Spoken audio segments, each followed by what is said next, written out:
वक्फ के बारे में एक दूसरी अफवाह है कि वक्फ किसी भी जमीन को अपनी घोषित कर सकता है और पीड़ित इस बारे में कुछ नहीं कर सकता। यह भी बीजेपी द्वारा फैलाया गया एक झूठ है, ऐसा इल्जाम है। दरअसल देश में मुस्लिम समाज से आने वाले बहुत से लोगों ने गरीब लोगों और समाज हित के लिए बहुत सी संपत्तियां दान में दी हैं। ये आजादी से पहले 1857 के बाद से शुरू हुआ था, जिन्हें वक्फ कहा जाता है, और इनमें से बहुत सी संपत्ति पर आज वो माफिया का भी कब्जा है। इसलिए पहले एक छोटा सा कॉन्सेप्ट समझना जरूरी है कि अगर कोई अपनी संपत्ति समाज हित या धर्म के काम में दान करना चाहता है तो आसान काम नहीं होता है। पहले वक्फ बोर्ड की तरफ से उस संपत्ति का सर्वे किया जाता है, बाद में प्रशासन की तरफ से सर्वे होता है, और जब यह क्लियर हो जाता है कि अमुक संपत्ति उसी व्यक्ति की है, तभी कोई संपत्ति वक्फ की जा सकती है, अन्यथा नहीं होती है। वक्फ होने के बाद वो संपत्ति अल्लाह के नाम हो जाती है। लेकिन अगर किसी ने उस जमीन का अतिक्रमण कर रखा है या पहले से वक्फ की हुई जमीन पर कब्जा करके बैठा हुआ है, तो इसकी सूचना मिलने पर सरकार द्वारा बनाए गए वक्फ बोर्ड की तरफ से चीफ एग्जीक्यूटिव ऑफिसर यानी वक्फ का सीईओ उस व्यक्ति को नोटिस भेजेगा जिसने वक्फ की जमीन पर कब्जा कर रखा है, और इसके साथ ही वक्फ की तरफ से इंक्वायरी की जाएगी कि वक्फ की जमीन है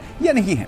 डॉक्यूमेंट्स देखे जाएंगे। अगर वक्फ बोर्ड इस बात से कंसीव नहीं हो पाएगा कि हाँ ये संपत्ति वक्फ की है, तो इस पर कब्जा किया हुआ है, तो वक्फ बोर्ड वक्फ ट्रिब्यूनल के पास एक एप्लीकेशन देगा कि वक्फ की हुई जमीन से कब्जा हटवाया जाए। और वक्फ ट्रिब्यूनल एक सरकारी कोर्ट है जिसमें सरकारी अधिकारी और सरकारी जज होते हैं। सरकारी जज ही इसका चेयरमैन होता है और कोई मुस्लिम मौलाना नहीं होता, धार्मिक गुरु नहीं होता। अब ये सरकारी वक्फ ट्रिब्यूनल तय करेगा कि जमीन वक्फ की है या नहीं है, और इसके अकॉर्डिंग ही डिसीजन लिया जाएगा। तो सरकार के सारे इल्जामात धरे के धरे। इसके बाद भी अगर किसी को लगता है कि उसके साथ गलत हुआ है तो हाईकोर्ट जा सकता है। दरवाजे खुले हुए हैं और ऑलरेडी बहुत सारे केस, सैकड़ों केस कोर्ट में चल रहे हैं। तो यहां पे भी सरकार का पॉइंट धड़ाम से गिरता है। यह चीज किसी भी धर्म से जुड़ी जमीन संपत्ति को लेकर के हो सकती है। हर जगह लगभग यही प्रोसेसर है, और इसे इसलिए भी नहीं कहा जाता कि वक्फ बोर्ड में अलग से कोई चीज डाली गई है। ऐसा नहीं है। वक्फ बोर्ड वैसे ही है जैसे बाकी धर्मों के मंदिरों, मठों और दूसरी चीजों के लिए, ट्रस्ट के लिए कानून बनाए गए, जैसे कि